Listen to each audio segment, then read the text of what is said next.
Good afternoon, everybody. I wanted to talk to you about when the narcissist leaves you, they expect for you to fall, to fail, and when you don't, they get jealous. They see that you're doing better than them, or even if you're not doing better than them, you're doing better than they expected. No problem with that, because they're supposed to be superior and to make the right decisions and to gauge very well how you should be doing, but they didn't on this one. And a lot of times they get a jealousy from it because they know that innately, and when they're seeing you, that you are much more happy than they are. See, generally speaking, when a narcissist gets through with you and they discard you, they are sure, and they are for sure, that you are going to be unhappy, you're going to be beat down, and in their mind, you're never going to recover. That they never want anything to do with you because they're black and white thinkers. They don't have a gray type area in their thinking. There's no, well, maybe, there's no. A lot of times you can find that a narcissist also, if they're in management, they will be cutthroat, and there's no mercy, and they actually get off on the power and control. And when they start, sometimes in a job, they can start with the mask on, but slowly that thing starts to, as they get more power and control, they get greedy for the power and control. They start to abuse the power and control, and then they get caught up in their own problems, and then they end up being unsuccessful. They end up, turning up missing, so to speak, in their position, because they get rid of them, people of the company or whatever, because they're individuals that they can only operate right for a time, and then they end up destroying everything around them. And so that's something that you will see in narcissists, especially if they have any kind of opportunity where they are given the reins to something or control over something. You'll see as slowly the mask will come off and they'll just start creating all these bad problems, and then nobody wants to work for them because they're micromanaging and all that kind of stuff. But what I wanted to get at is that this is kind of just the thinking of the narcissist. And when it comes to the love partner relationship, when they see you recover quickly, or you never did go down because they didn't have that kind of effect on you, or maybe they did and you just don't let them see it, but you don't let them see the hurt. You kind of act like they do, where they have hurt and pain and they're in shame, but they don't show it. So that's why we always would question, why doesn't the narcissist get their karma or whatever, or they're reaping what they're sowing, right? But in fact they have, and you just don't notice it because their mask looks pretty good right now. And so if you act like that, even though you're going through some troubles, then they get jealous, and they don't know how to act except for to be angry about it. Sometimes they will try to hoover you back because they also question, am I seeing what I should be seeing here? What's going on? And that's why a lot of times that the narcissist won't give you a call if they do want you back, or if they do question stuff or whatever, because they're so dysfunctional and they're so full of pride. It's like, what did it say in the Bible? It's like the little bit of lump of leaven would spoil the whole lump. That's to say that when leaven is yeast, so you put a little yeast, you only need like a little bit of yeast for, like, I used to work at a restaurant. It's like to make dough, it's like you need this much yeast for 50 pounds of dough or flour to make dough. It would find its way through all 50 pounds of that, right? So it would spoil the whole lump, meaning if it was a bad situation, but it would puff it all up. And that's what pride does. It puffs up everything in them, their whole ego, and they go on rampages, thinking they're better than everybody when they ain't shit, kind of thing. And they do a lot of destructive things to the people around them, but also to themselves. And they gaslight themselves as more than they gaslight the people that are their victims. And so that's the thing, and that's what usually and generally speaking always happens in society and in the rules. See, God, when he built this world system, there's certain rules built into the foundations of this world system that you just cannot change. There's certain things that are just going to happen. You know, what goes up must come down. That's one of them. Okay.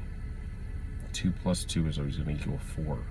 You know, although the narcissist will like to tell you it equals 5, and then once you accept the fact that it's going to equal 5, then they'll say they never said that before, and it's 4 again.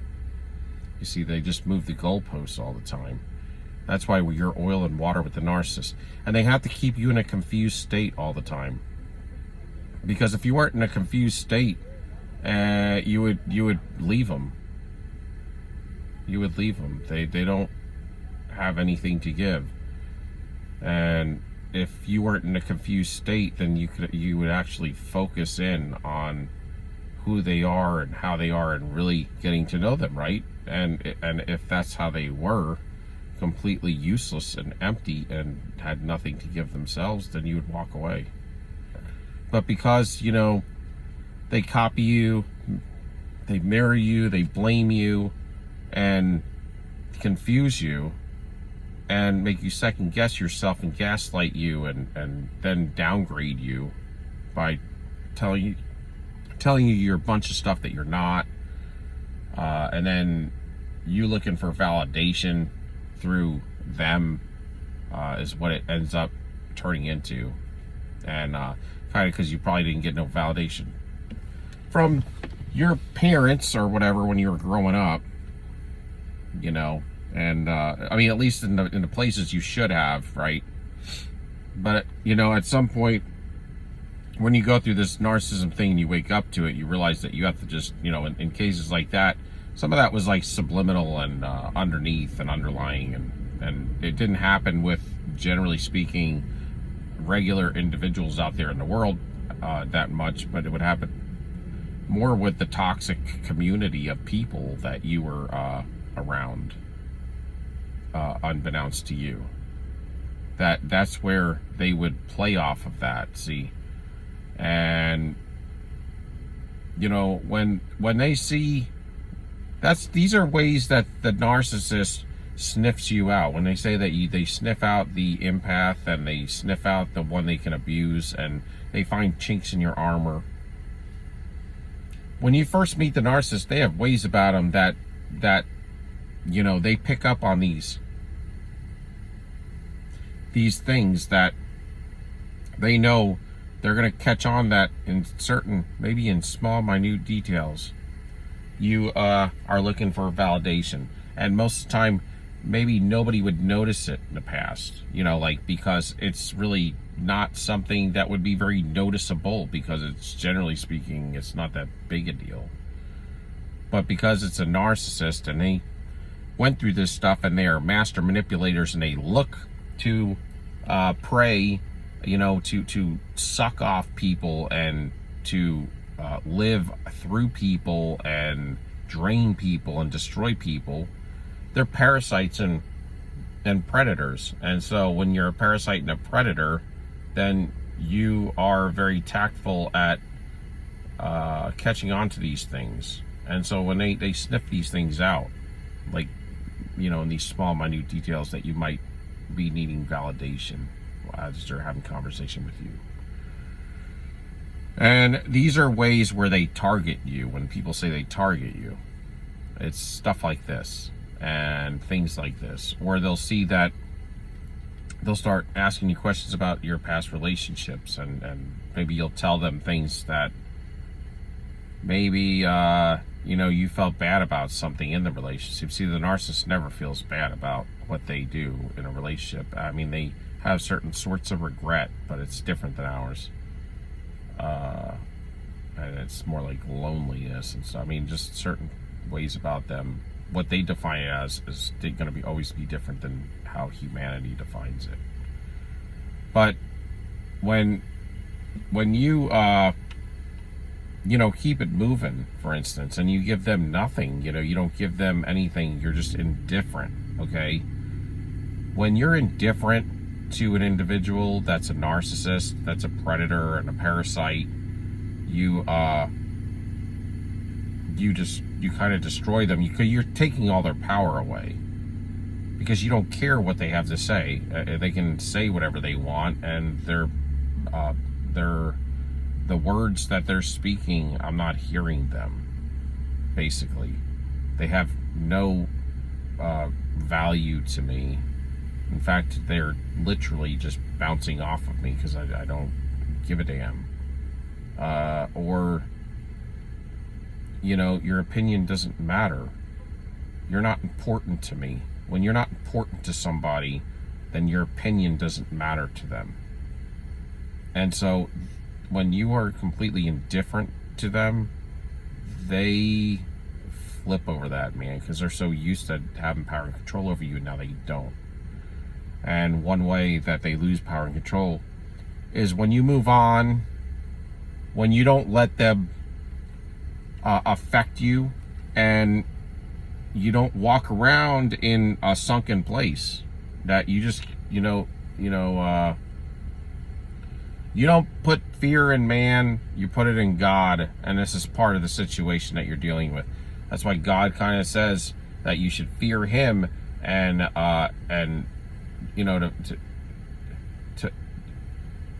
to fear Him is the beginning of understand is wisdom, and to know Him is understanding, right?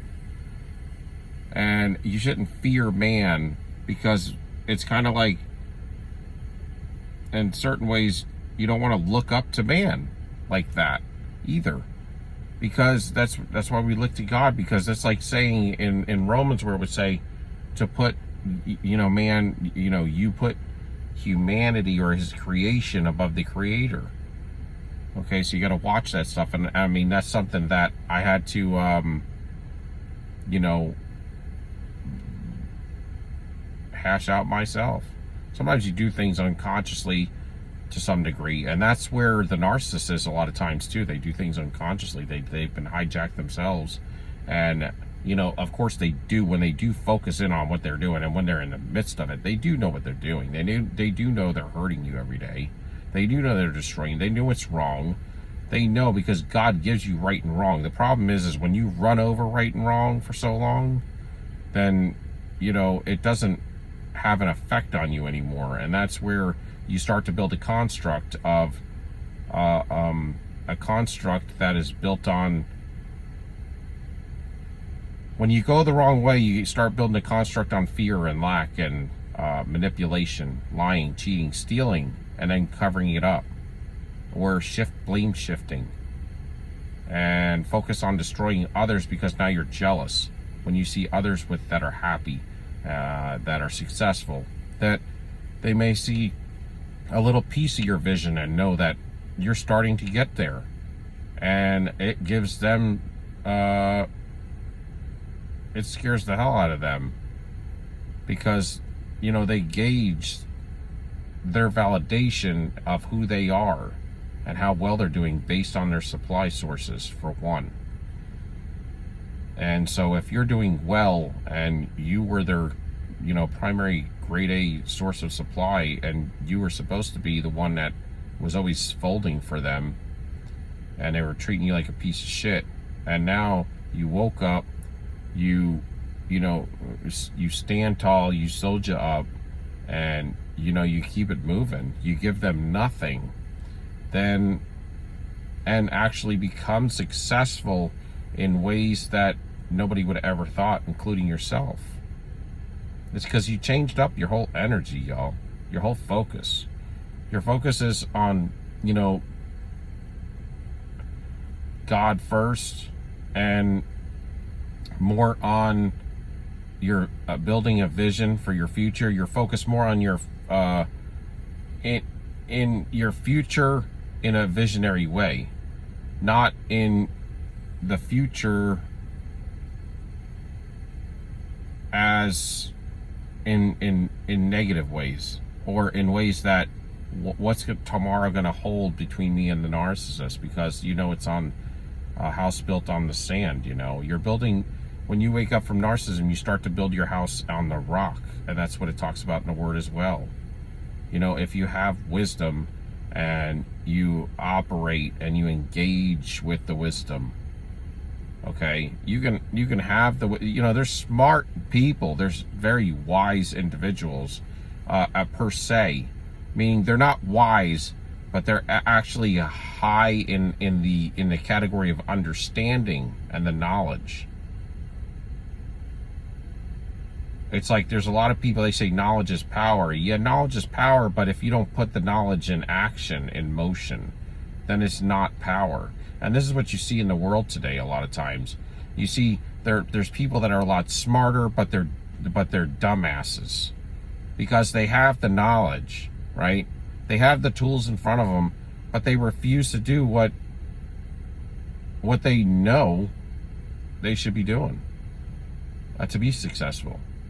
It's not like you know what to do, but you don't have the tools and equipment. You have them. You just would rather, live a different way. But that's wrong. And so this is the problem with today. And we've all been at blame for it. But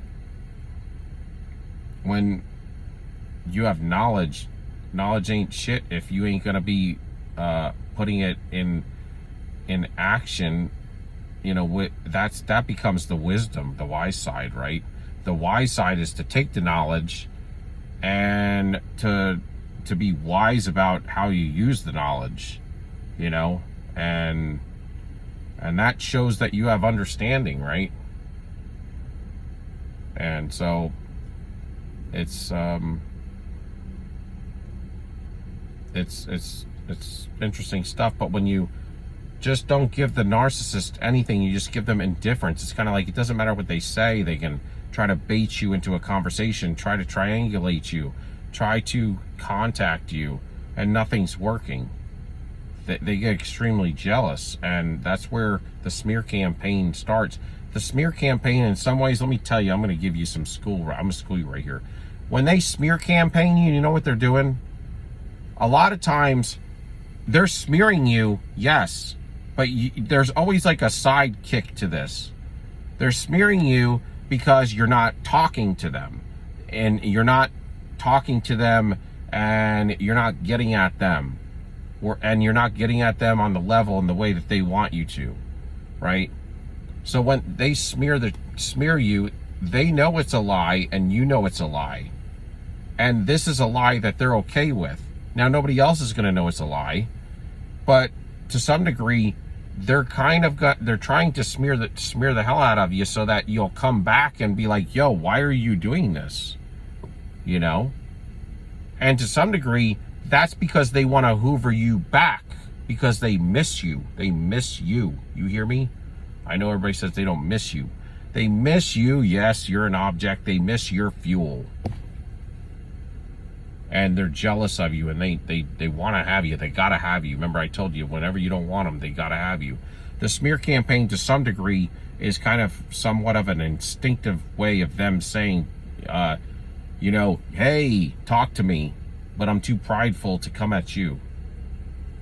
So I need you to come at me, or I'm going to have to keep smearing the hell out of you until you do, and please come to me and let me hoover you back.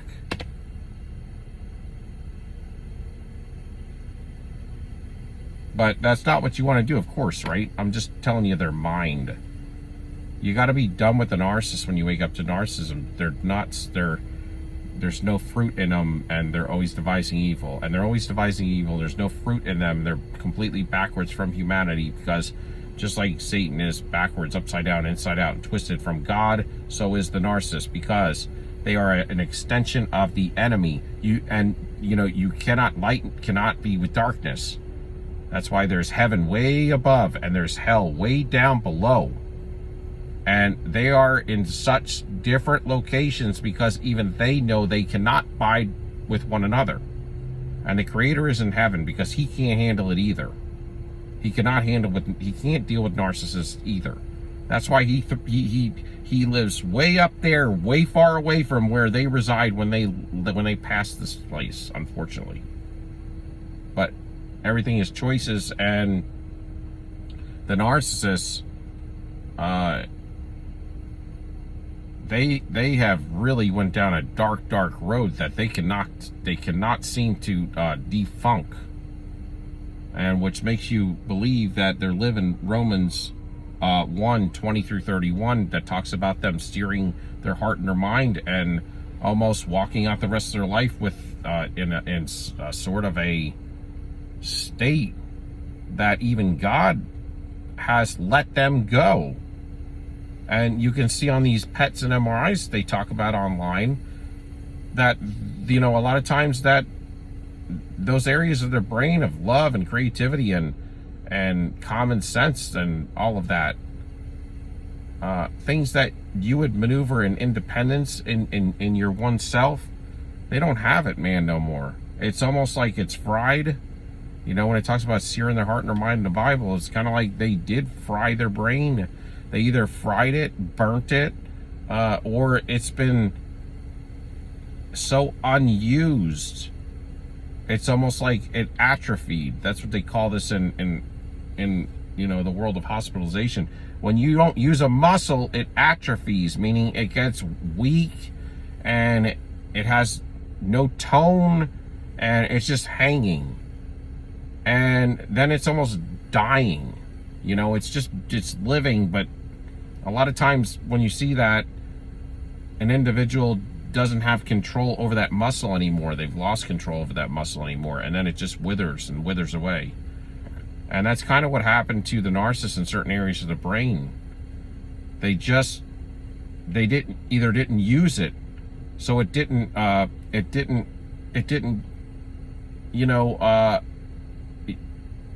if you don't use it, you lose it.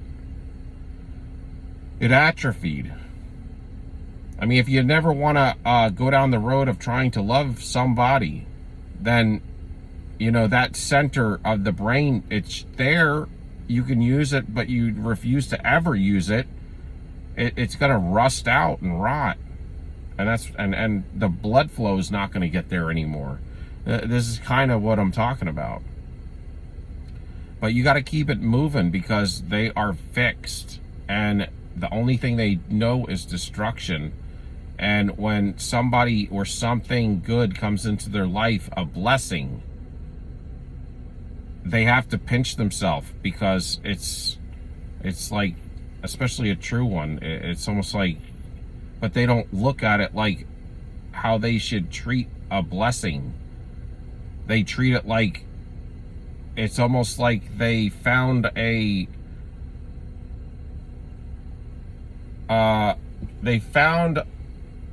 pot of gold and they got to retrieve it as much as they can before the person or before the blessed that's coming into their life realizes it. They got to rob them. They rob the blessing, that any blessing comes into their life, they rob it and misuse it and abuse it and then convert it to evil and destroy with it. And they will never go anywhere. And this is because, again, into the world system, there are, built into the foundations of this world, there are you reaping what you sow. There are circumstances and repercussions for things. And if you've been in a narcissist relationship, maybe you know this because you've seen this. I mean, sometimes you'll see the karma hit you because, or the reaping what you're sowing, and you'll be a believer of it. Or, you just know innately, I mean, because a lot of us do, but you start to see it in its physical form when you're around a narcissist, that it's hitting you instead of them because they're camouflaging stuff with your fuel. So that's why I said you got to disconnect from them energetically first, emotionally first. That's where they hijack you, and that's where they keep you going with them. And that's why they say no contact for at least 6 months, because no contact is the only thing that will reset your brain, your mind. Just speaking to them for more than 5 minutes after you've been no contact for 3 full months will knock you right back into this stuff, So it's something that you really got to heal your mind, and that takes that rumination away. But I could take up to 18 months of no contact to get rid of the rumination. Anyway, I don't want to talk forever, but I hope this helps somebody out there. Today is a glorious day, whether you know it or not. You have to try to find the positive in everything. And if you don't speak life into yourself, Nobody else will. And when the narcissist is speaking death upon you, if you're not speaking life upon yourself, then your enemies, you know, are going to speak death upon you and try to hurt you in that way as well. Speak life, love yourself, and be your biggest cheerleader.